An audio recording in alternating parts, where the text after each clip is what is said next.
9장 14절부터 18절까지 구약성경 1029쪽 어간에 있습니다. 구약성경 1029쪽 어간에 있습니다. 기도하겠습니다. 14절 제가 있습니다. 오직 시온이 이르기를 여호와께서 나를 버리시며 주께서 나를 잊으셨다 하였거니와 여인이 어찌 젖먹는 자식을 잊겠으며 자기 태에서 난 아들을 긍휼히 여기지 않겠느냐. 그들은 혹시 잊을지라도 나는 너를 잊지 않니. 내가 너를 내 손바닥에 새겼고 너의 성벽이 항상 내 앞에 있나니 너희 자녀들은 빨리 걸으며 너를 헐며 너를 황폐하게 하던 자들은 같이요. 내 눈을 들어 사방을 보라. 그들이 다 모여 내게로 오느니라. 나 여호와가 이르노라. 내가 나의 삶으로 맹세하노니 내가 반드시 그 모든 무리를 장식처럼 몸에 차며 그것을 띠기를 신부처럼 할 것이라. 아멘. 같이 인사하겠습니다. 주의 이름으로 잘 될 것입니다. 끝없이 잘 될 것입니다. 아멘. 예배 자리에 함께 하신 여러분, 하나님께서 이 한 주간도 여러분과 동행하심으로 잘 되는 행복한 한 주간의 삶이 될 줄로 믿습니다. 기도와 여러 가지로 협력해 주셔서 청년의 비전 투어를 은혜 가운데 모두가 건강하게 잘 다녀왔습니다. 고맙습니다. 박정희 장군께서 정권을 잡은 후에 우리가 약속 국가니까 미국에 윤허를 받으러 가잖아요. 워싱턴 백악관 앞에서 몇 날을 울부짖으면서 만나달라고 애원했지만 당시에 미국의 대통령이었던 존 F 케네디는 만나주지 않았습니다. 결국 조국으로 돌아오는 그런 비행기 안에서 어떻게 쓰든지 우리 민족을 잘 살게 해야 되겠다 하는 그런 결심을 하고 또 하게 되는 거죠. 그리고 서독의 루비케 대통령에게 원조를 요청했을 때 간호사 500명과 광부 500명을 요구를 했습니다.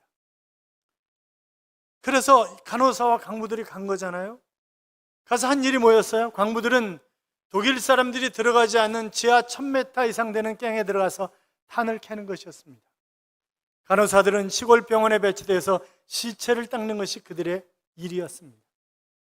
얼마나 열심히 일했는지 독일 사람들이 코리안 엔젤이라고, 저들은 천사들이라고 그렇게 불렀고, 거기에 대한 고마움 때문에 르브케 대통령은 박정희 대통령을 서독으로 초청을 하게 됩니다. 광부들이 가장 많이 모여 있는 그런 지역의 강당에 가서 연설을 하면서 두 마디 했다 그러죠. 울면서, 여러분, 우리 조금만 더 참아요. 하도 우니까 이 호텔로 돌아오는 차 안에서 르브케 대통령이 손수건을 꺼내주면서 각하 울지 마세요. 무엇이든지 만드세요. 그러면 우리가 그것을 팔아드리겠습니다. 그 당시 대한민국은 전 세계에서 꼴찌에서 두 번째로 사는 그런 나라였습니다. 국민소득 76불. 그리고 경제개발 5개년 계획이 1차, 2차 진행하게 되었고, 그리고 국민소득 100불, 그리고 1965년인가요? 1억 불 수출을 했을 때 한강의 기적이라고 전 세계는 떠들어대기 시작했습니다. 1968년 박정희 대통령께서 뉴질랜드를 방문했죠. 너무 놀란 것은 가축들이 정말 자유롭게 뛰노는 모습들.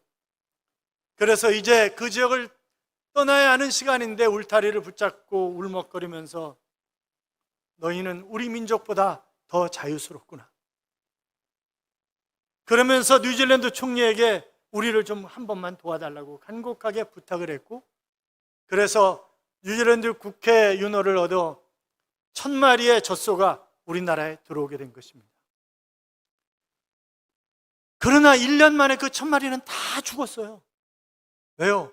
얘네들은 들판에서 마음껏 뛰놀면서 풀을 먹는 아이들인데 그걸 갖다가 다 가둬놨으니까 스트레스 받아가지고 다 죽은 거예요. 그래가지고 박정희 대통령이 다시 뉴질랜드 총리한테 한 번만 더 도와달라고 간곡하게 부탁을 해서 다시 1000마리의 젖소가 들어오게 된 것입니다. 이번에는 안 죽었어요. 왜요? 대관령 목장에서 마음껏 뛰놀면서 풀을 뜯어먹기 때문에.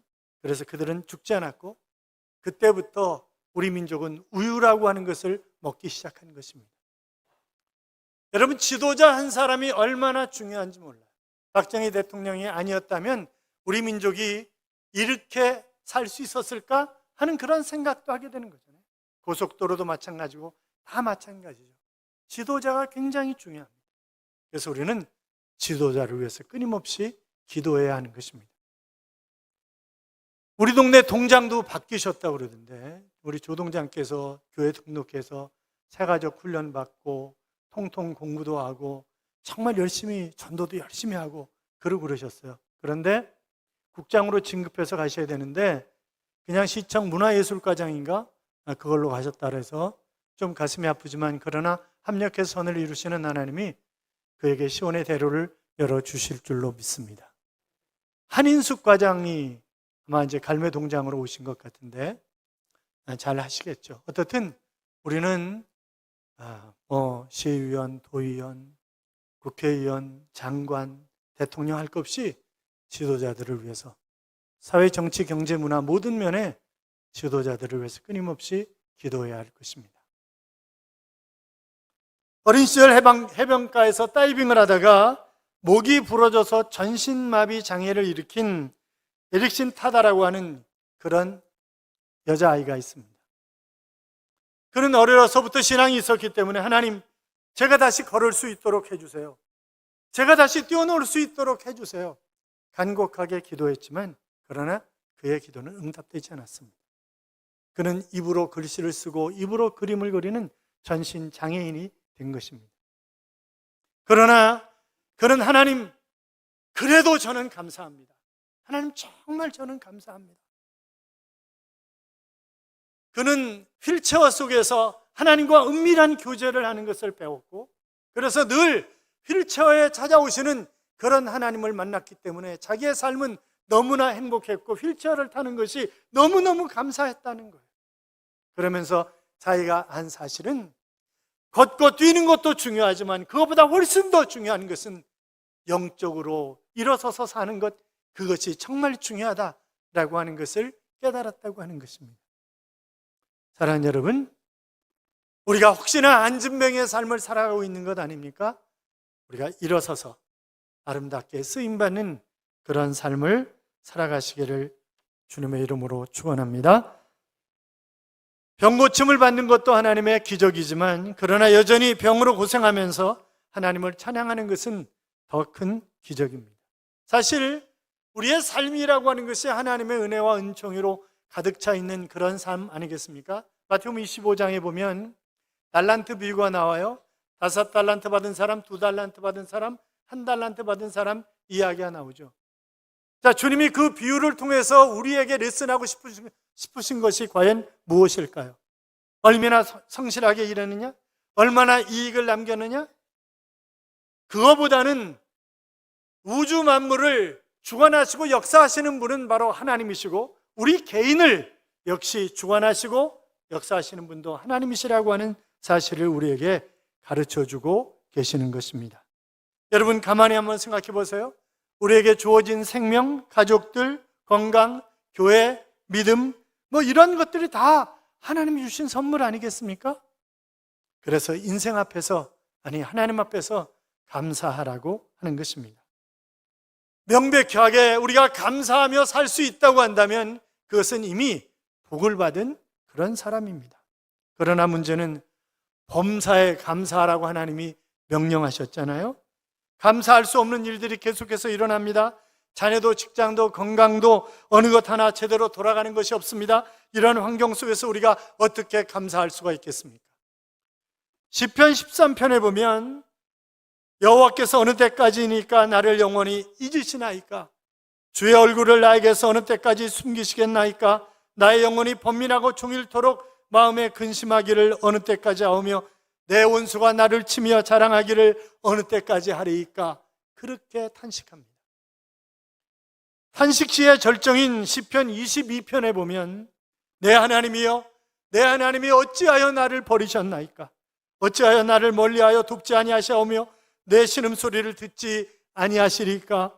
내 하나님이여, 내가 낮에도 부르짖고 밤에도 잠잠하지 아니하오나 응답하지 아니하시나이다. 그렇게 탄식하고 있습니다. 여러분, 우리가 이미 경험했던 것처럼 또 신앙의 선배들이 무수히 경험했던 것처럼 우리의 삶의 순간순간이 모두가 다 해피엔딩으로 끝나는 것은 결단코 아니잖아요. 회사가 부도가 나서 넘어갑니다. 믿었던 친구로부터 발등이 찍힙니다. 가족들로부터 깊은 상처를 입습니다. 직장에서 나보다 늦게 입사한 놈이 나보다 잘한 것도 없는 것 같은데 먼저 승진을 합니다. 사랑했던 그런 사람이 배신을 하고 다른 놈 품에 안깁니다. 그렇게도 기다린 아이가 태 속에서 장이 썩어서 죽어갑니다. 생애 반려자가 불치의 암으로 시한부 인생을 살아갑니다. 자, 여러분, 이런 환경 속에서 어떻게 감사할 수가 있을까요?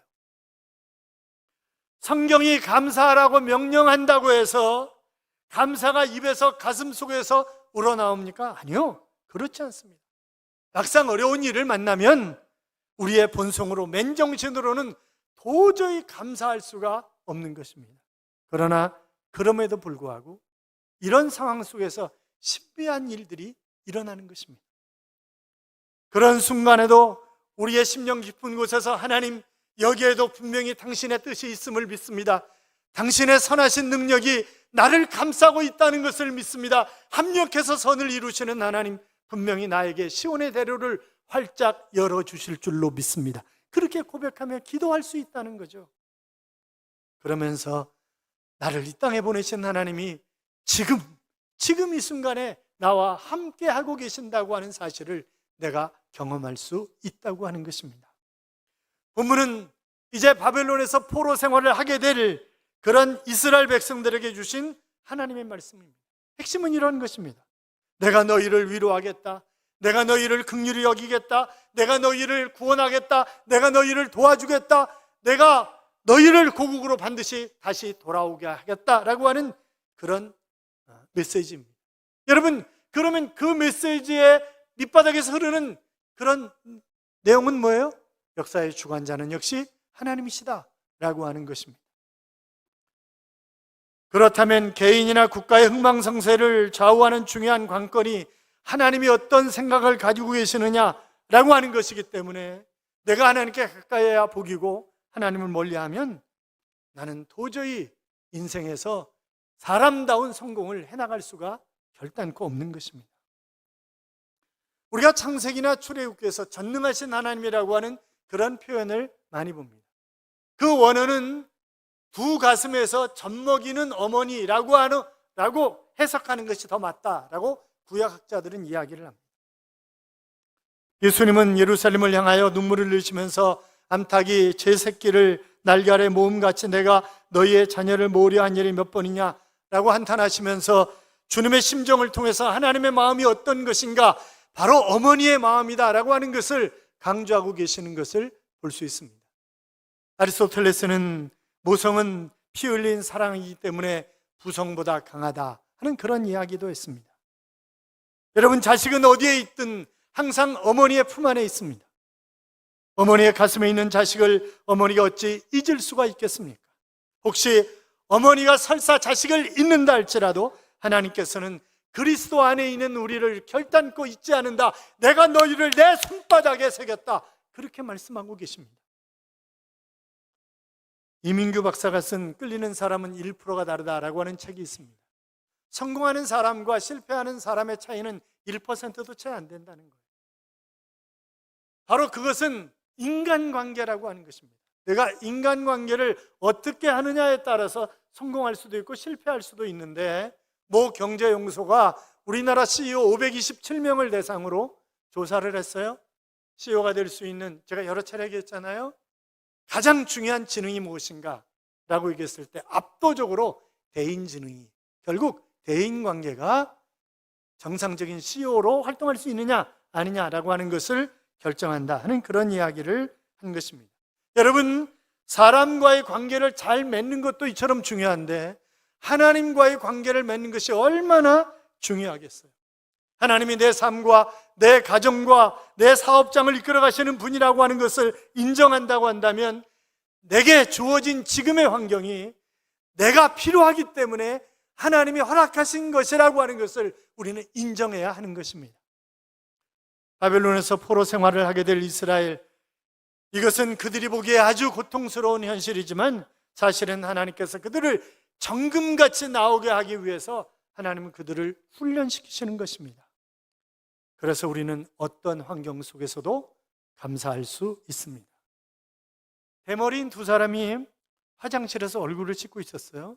한 사람이 이렇게 얘기를 합니다. 우리는 너무 좋잖아요. 빗을 머리가 없잖아요.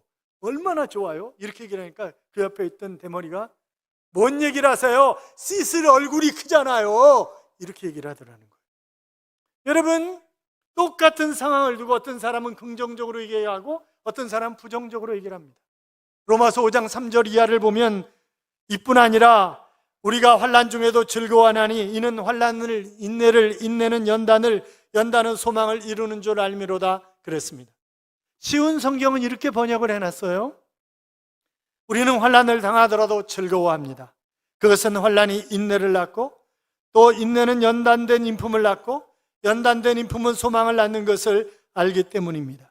이 소망은 절대로 우리의 기대를 저버리지 않습니다.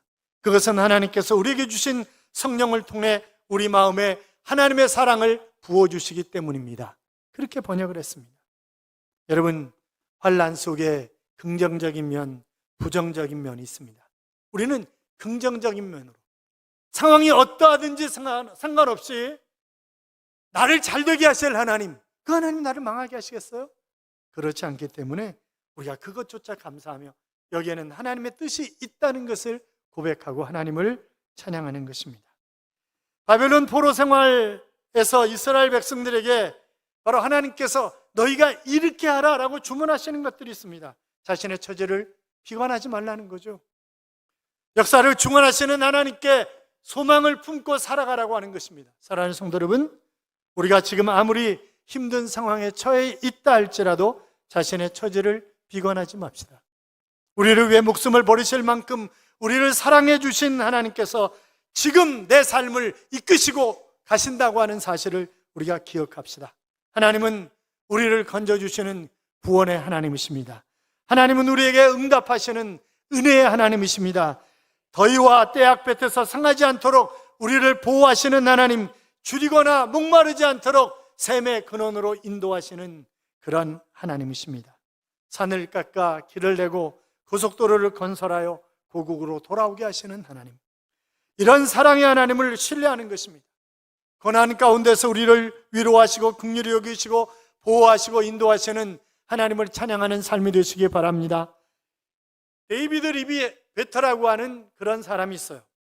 이분이 원래 골프 선수였는데 중간에 선수 생활을 때려쳤습니다. 그리고 이제 선수들을 가르치는, 그러니까 프로 선수였다가 코치가 된 사람들을 코칭 프로라고 그렇게 얘기를, 코칭 티처라고 얘기를 하는데, 이분이 자기가 선수로서는 탑에 올라가지 못했어요. 그런데 코치 생활을 하면서 그에게 레슨을 받고 싶어하는 사람들이 늘 줄을 서 있는 거죠. 대표적으로 우리나라 사람 가운데 박셀이라든지 미셸 루이라든지 너무나 많은 사람들이 바로 이분에게, 이분이 71살이신데 며칠 전에 그러셨더라고요. 우리 미국에는 선수층이 너무 얇아서 걱정이라고 이제 그런 얘기를 하셨던데, 여러분, 내가 영웅이 되는 것 물론 필요하지만 그러나 내가 다른 사람을 영웅 만들 수 있다고 한다면 그것도 좋은 일 아니에요? 우리는 더불어 함께 살아가는 것입니다. 하물며 하나님 앞에 끊임없이 영광과 찬양을 돌리는 그런 삶을 살아갈 수 있다고 한다면 그 삶이 얼마나 귀한 삶이겠냔 말이죠. 바울과 실라가 감옥에 갇혔을 때 얼마나 힘들고 어려운 그런 상황이었겠어요. 그러나 그럼에도 불구하고 그들은 그 감옥 속에서 감사하며 하나님을 찬양합니다. 아마 어쩌면 이렇게 찬양했을런지도 몰라요. 하나님 한 번도 나를 실망시킨 적 없으시고 언제나 공평과 은혜로 나를 지키셨네. 지나온 모든 세월을 돌아보아도 그 어느 것 하나 주의 손길 안 미친 것 전혀 없네. 오신실하신 주, 오신실하신 주라고 하는 그런 찬양입니다. 여러분, 그렇습니다. 내가 정말 열악한 환경 속에서 힘든 그런 상황 가운데 있다 할지라도 그분은 나를 실망시키지 아니하시고 그분은 나를 지키시는 그런 하나님이십니다. 믿으십니까? 우리 함께 찬양해 볼까요?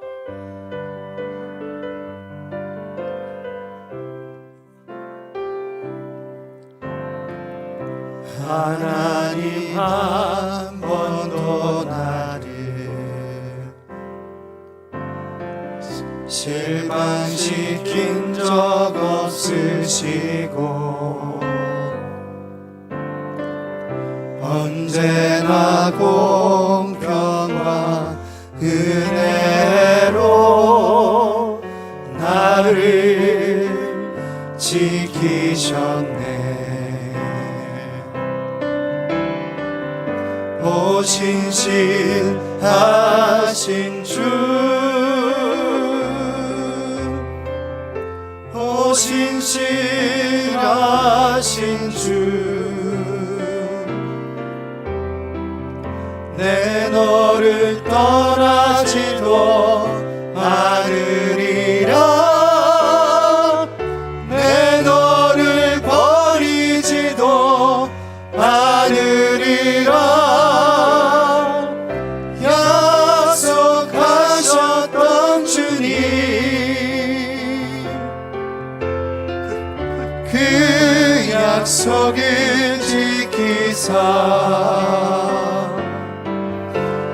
이후로도 영원토록 나를 지키시리라 확신하네. 사랑하는 여러분, 하나님이 결단코 나를 떠나지도 아니하시고 나를 영원토록 지켜주실 줄로 믿습니다. 자, 15절과 16절 사이에 보라를 써놓으세요. 보라. 보라, 내가 너를 내 손바닥에 새겼고 너의 성벽이 항상 내 앞에 있다 라고 하신 것입니다. 스펄전 목사님은 이 부분을 이렇게 해석을 하셨어요. 하나님이 나를 잊어버리고 잊으셨다고 말하는 이스라엘의 불신을 보시고 너무나 놀라 하나님이 이렇게 말씀하신 것 같습니다. 하나님의 사랑하는 백성들이 아무 근거도 없이 이렇게 하나님을 의심하고 두려워하다니 이보다 더 기가 막힌 일이 어디 있겠습니까? 하나님이 이렇게 울부짖듯 말씀하십니다.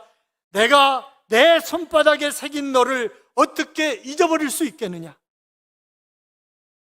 너를 기억나게 하는 것이 바로 내 육신에 새겨져 있는데 어떻게 감히 내가 너를 끊임없이 기억하지 않는다고 의심할 수 있겠느냐?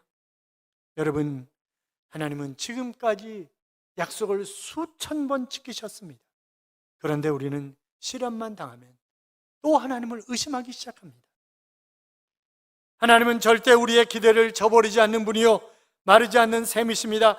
그분은 저물어가는 태양이 아니라 스쳐가는 우박이나 번개가 아니라 녹아지는 그런 증기도 결단코 아닙니다. 그분은 찬란한 태양이십니다.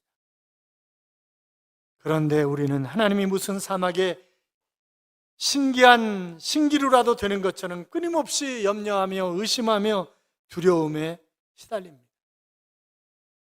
오늘 본문에 나온 보라라고 하는 말은 우리가 놀라고 탐복할 만한 그런 주제가 들어있는 그런 단어입니다. 하나님을 대적한 반역자들이 무한하신 그런 하나님의 사랑을 어떻게 받을 수 있는 그런 자격이 있는가? 하나님을 배신한 그들이 어떻게 하나님의 손바닥에 새겨진 그런 사람들이 될 수가 있는가라고 하는 것입니다. 여러분, 여기 보면 내 이름을 새겼다 그렇게 말씀하지 않으셨어요? 내가 너를 내 손바닥에 새겼다 그렇게 말씀하셨습니다. 이것은 내가 너의 인격, 너의 모습, 너의 사정, 너의 처지, 너의 죄, 너의 유혹, 너의 약함, 너의 부족, 내가 한 일, 이 모든 것을 다 내가 새겼다, 내 가슴팍에 새겼다 하는 그런 말씀입니다. 여러분, 그런데도 하나님께서 나를 잊으셨다고 원망하시겠습니까? 우리들도 때때로 이스라엘 백성들과 같은 생각을 할 때가 있습니다. 나의 간절한 기도에 대해서 하나님이 응답하지 않고 잠잠하실 때 하나님이 나를 잊으신 거야, 하나님께서 나를 버리셨어, 그렇게 생각하시지는 않나요? 여러분, 나는 항상 하나님 앞에 있으며 하나님의 손바닥에 새겨져 있는 하나님의 자녀입니다. 그러므로 무슨 일을 당한다 할지라도 섣불리 판단하거나 누구를 원망하거나 불평하지 마십시오. 거기에는 하나님의 뜻이 있습니다. 욥처럼 바울처럼 신라처럼 고난 속에서도 신실한 하나님을 찬양하시기 바랍니다. 이사야 선지자는 무너진 성벽 앞에서 감사할 것이 전혀 없는 포로 공동체를 일깨워주는 그런 말씀을 하고 있습니다. 어머니가 어찌 그 품속에 있는 아기를 잊겠으며 그가 낳은 아이를 어찌 측은하게 생각하지 않겠는가? 혹시 어머니는 그 아기를 잊을지라도 하나님은 너를 잊지 않는다. 보라, 내가 너를 내 손바닥에 새겼고 너 시온의 성벽은 내 눈앞에 서 있느니라. 하나님이 그렇게 말씀하신다. 그렇게 이야기하고 있습니다. 사랑하는 여러분, 왜 우리가 감사할 수 없는 상황 속에서도 바로 힘이 생깁니까? 그분이 내 아버지시기 때문에 그렇습니다. 그분이 자기의 독생자의 심장을 나에게 이식시켜 주셨기 때문에 나에게 아들의 심장이 있는데 어찌 하나님이 나를 잊을 수가 있겠습니까? 그분은 결단코 나를 잊지 않습니다. 유대인의 탈무드 가운데 이런 말씀이 있어요. 내 대신 내 어미를 내게 보냈노라. 내게는 등이 없어서 너를 업어줄 내 어미를 내게 보냈노라. 내게는 손이 없어서 너를 붙들어주고 어루만져줄 내 어머니를 내 곁에 보냈노라.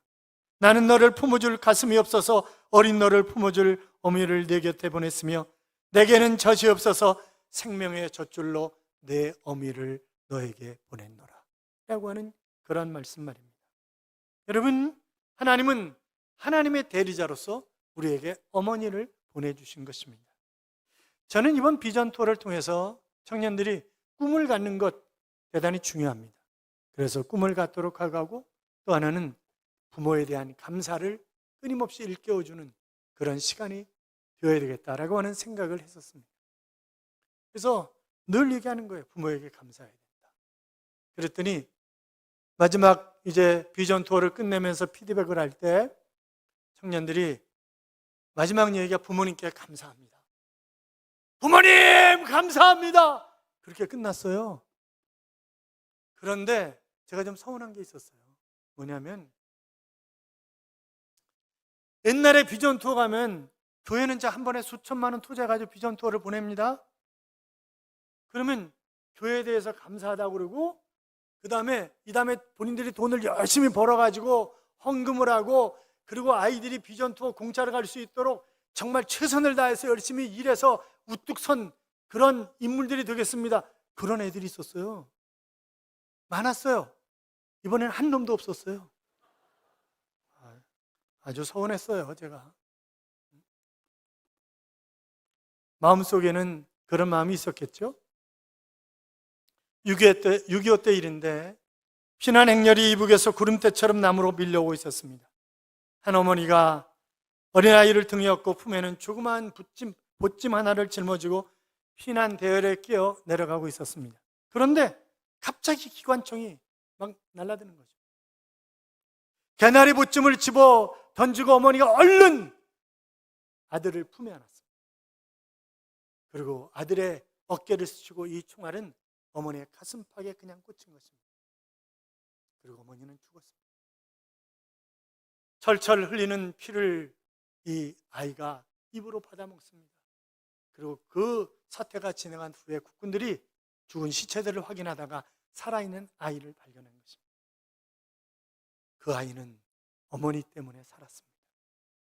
그래서 그 아이를 고아원에 보내고 그 아이가 아름답게 성장했다고 하는데, 여러분, 우리가 져야 할 십자가 주님이 대신 지신 것이고 우리가 찢겨져야 할 살을 주님이 대신 찢겨주신 것이고 우리가 쏟아야 할 피를 주님이 대신 쏟으신 것입니다. 그런데 그 아들의 심장을 우리에게 심어주셨는데 그 하나님이 어찌 우리를 잊겠냔 말이죠. 자식들은 자주 부모님을 잊고 살지만 부모님은 자식을 늘 가슴에 품고 삽니다. 마찬가지로 하나님은 우리를 늘 가슴에 품고 사는 것입니다. 사랑하는 성도 여러분, 우리는 하나님의 아들의 심장을 이식받은 하나님께서 친히 하나님의 손바닥에 나를 새겨주신 그런 자녀들입니다. 그렇기 때문에 우리의 삶의 상황이 어떠하든지 우리는 감사하면서 살아야 됩니다. 산다는 것 자체가 은혜요. 감사합니다. 하나님 아버지 감사합니다. 하나님 감사합니다. 라고 늘 만면에 미소 짓고 감사로 뛴 삶을 살아 내 주변 사람들이 함께 감사하며 살아갈 수 있도록 감사의 세상을 만드는 그런 귀한 하나님의 자녀들이 되시기를. 그래서 내가 감사할 때마다 하나님은 끊임없이 내 인생을 역전시켜 주셔서 더 좋은 자리에 우뚝 서게 하실 것입니다. 그런 하나님의 자녀들이 되시기를 주님의 이름으로 축복합니다. 이런 찬양이 있죠. 기도를 멈추지 마라. 눈앞의 상황이 마음을 눌러도 원망치 마라. 너의 입을 지켜라. 저들은 너의 입을 보고 있다. 마음을 뺏기지 마라. 내가 널 도우지 않는다는 소리에 너의 모든 게 불리해도 너는 기도를 계속하라. 너 기도를 멈추지 마라. 내가 너의 모든 상황을 바로 역전시키리니 너 기도를 멈추지 마라 라고 하는 그런 찬양입니다. 원망하지 마십시오. 불평하지 마십시오. 그 시간에 기도하고 감사하십시오. 그럴 때 하나님이 내 삶을 역전시켜 주실 줄로 믿습니다.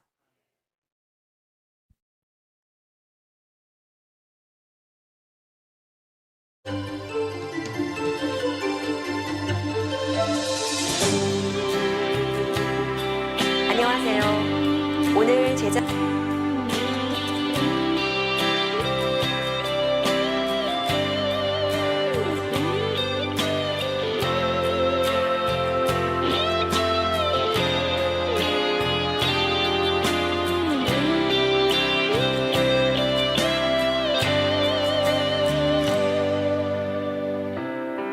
기도를 멈추지 마라. 눈앞의 상황이 마음을 눌러도 원망치 마라. 너의 입을 지켜라. 저들은 너의 입을 보고 있다. 마음을 뺏기지 마라. 내가 널 도우지 않는단 소리에 너의 모든 게 불리해도 너는 기도를 계속해라. 너 기도를 멈추지 마라. 내가 너의 긴 모든 상황을 바로 역전시키리니 너 기도를 멈추지 마라. 내가 잠시도 쉬지 않고 모든 걸 지켜보고 있으니 바로 역전되리라.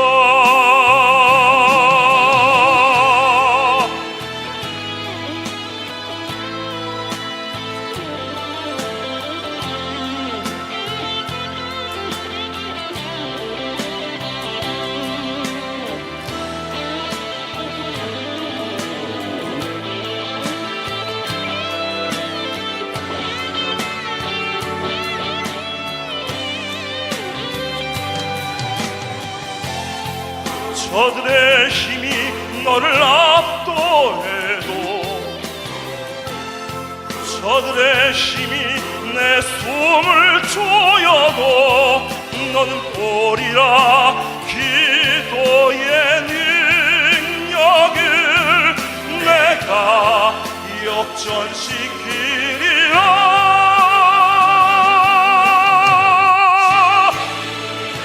너 기도를 멈추지 마라. 내가 너의 긴 모든 상황을 바로 역전시키리니 너 기도를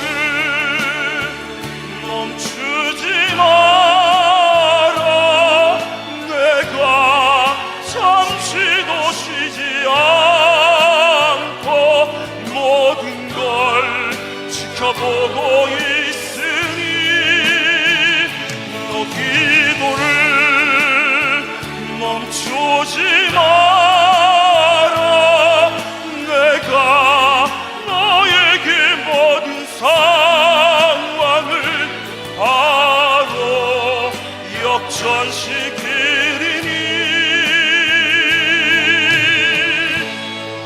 바로 역전되리라. 바로 역전되리라. 이제 역전되리라.